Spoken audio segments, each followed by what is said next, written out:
Olá, estamos de volta e recebemos em nosso estúdio o promotor João Geraldo Barbosa, o segundo promotor do Meio Ambiente e Patrimônio Social de João Pessoa. Ele vai falar sobre mobilidade urbana.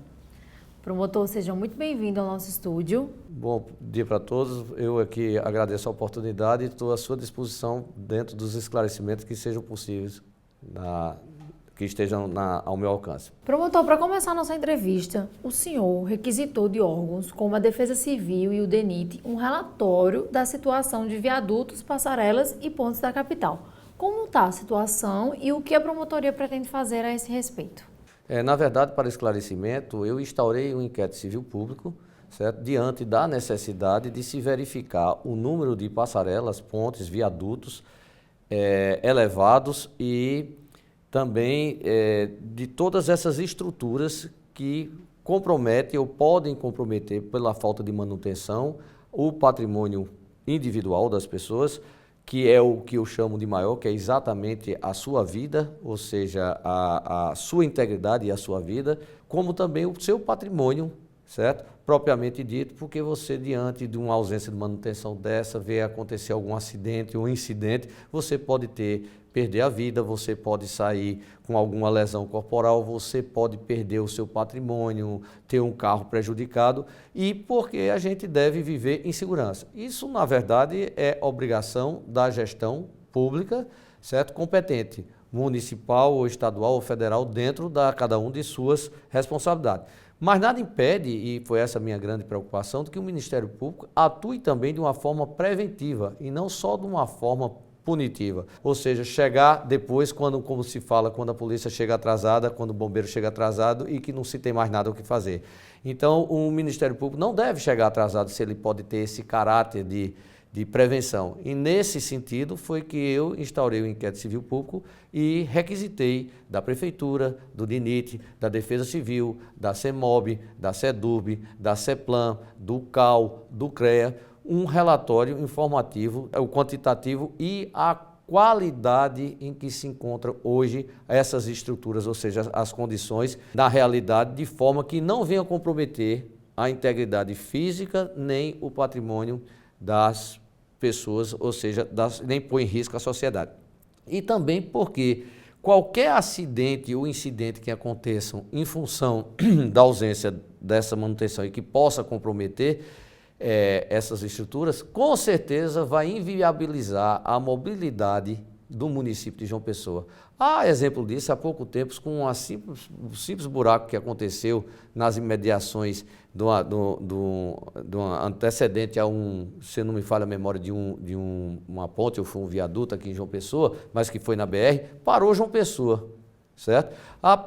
Mais recentemente ainda, só em fazer a ligação de Tambalzinho nesse viaduto que a prefeitura está terminando, foi um Deus me acuda. Você imagine numa tragédia, uma coisa, Deus me livre, vier por falta de manutenção a acontecer algum tipo de coisa maior. Então eu acho que a gente deve se antecipar, procurar saber da responsabilidade desses órgãos, porque o que eu quero é que todos eles digam, identifiquem que se na verdade o problema existe, se está sendo corrigido e se não existe, dê a declaração que não oferece para uma questão de responsabilidade, não oferece nenhum perigo.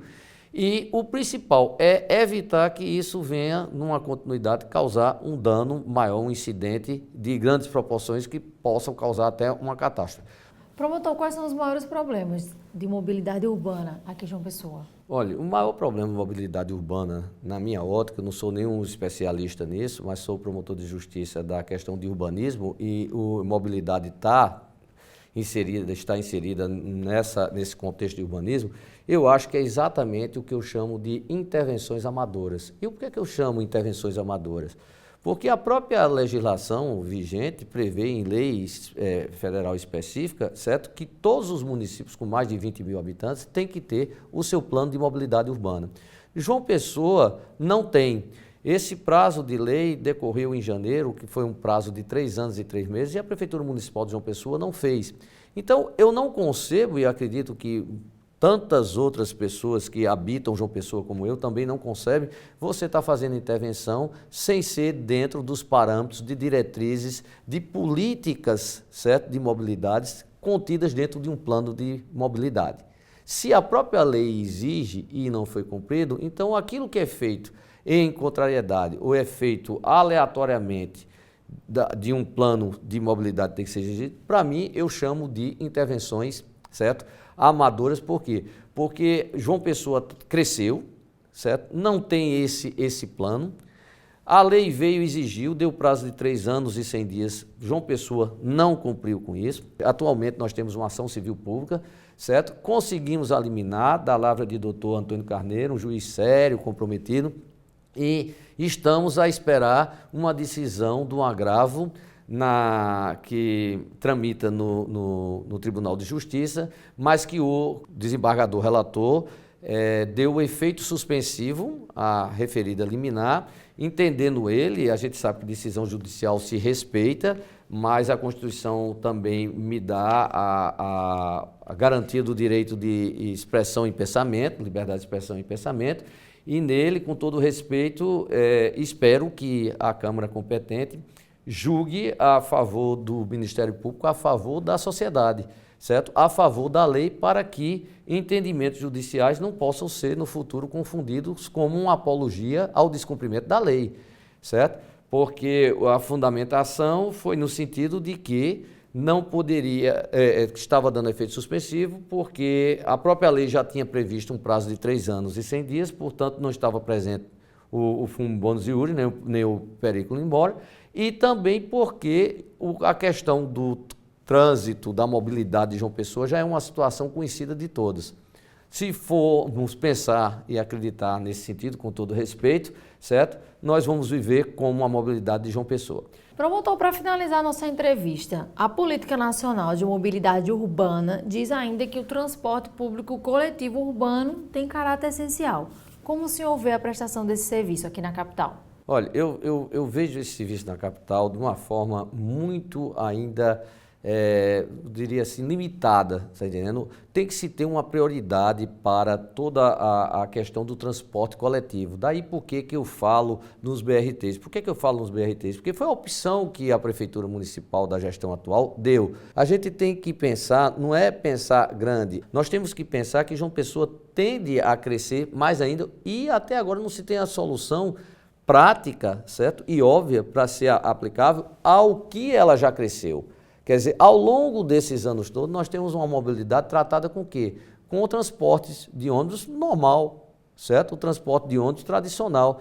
Nem o BRT nós não temos aí, vamos olhar para as outras capitais. Quer dizer, então não é nada demasiadamente ilusório se pensar na necessidade de um metrô de superfície ou metrô subterrâneo, mas uma solução futura. Agora, já que a gente não tem nada disso ainda, haver realmente as prioridades, como, por exemplo, a preferência de faixas únicas para os ônibus. Muita gente vê o questionando, eu não tenho nada contra a faixa única para transporte coletivo, mas não só para ônibus, para transportes coletivos. Você também tem que entender que nós temos outros tipos de transporte.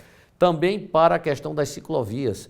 Ainda ontem eu estava ponderando a necessidade de abrir um inquérito civil público, certo? Pela questão ali daquela Avenida Tancredo Neves, que nós temos ali uma ciclovia morta, certo? E a prefeitura não faz nada. Ali nós não, no lugar da ciclovia, nós temos lá um ciclocomércio, certo? De estofamentos, de loja de pinturas, de ferro, de gradios, de ferragens e coisa e tal. A única coisa que não funciona é a ciclovia, mas ela foi inaugurada, ela está lá, ela teve recursos públicos. O que eu gostaria de traduzir agora nesse momento é de que a gente não pode estar atendendo, certo, aos anseios e aos monopólios dessas concessionárias de transporte urbano. Nós temos que ter no plano políticas que atendam, certo? Nós vemos, por exemplo, a faixa única de ônibus na Epitácio Pessoa. Por que eu sempre me portei contra? Porque ela se viu, até certo ponto, como uma desculpa para a prefeitura e um desvio de atenção do município para não se fazer o BRT que se prometeu. Porque se o BRT efetivamente fosse para ter sido cumprido até hoje, é lógico e evidente que a minha promotoria estava junto defendendo a faixa única no canteiro do meio da Epitácio Pessoa, onde seriam as estações de BRT. Como eu enxerguei logo que não se tratava de primeira passo para os BRTs, eu me posicionei contra, porque é você gastar com tinta, é você educar o pessoal num local que amanhã, se realmente o BRT for existir, você não vai poder fazer, certo? Ou seja, vai ter que passar para o outro lado da faixa.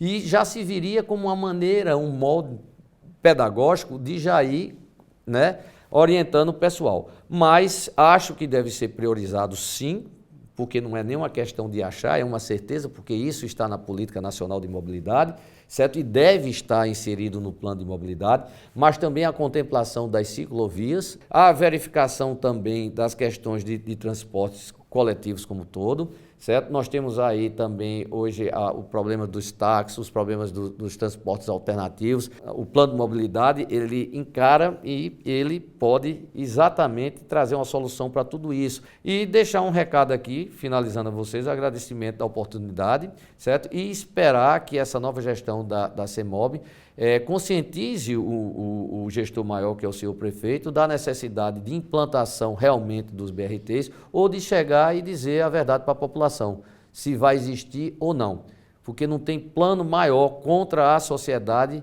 do que passar em verdades. Muito obrigado. O MPTV termina aqui. Outras informações sobre a atuação do Ministério Público Paraibano você encontra no portal www.mppb.mp.br. Até o próximo programa.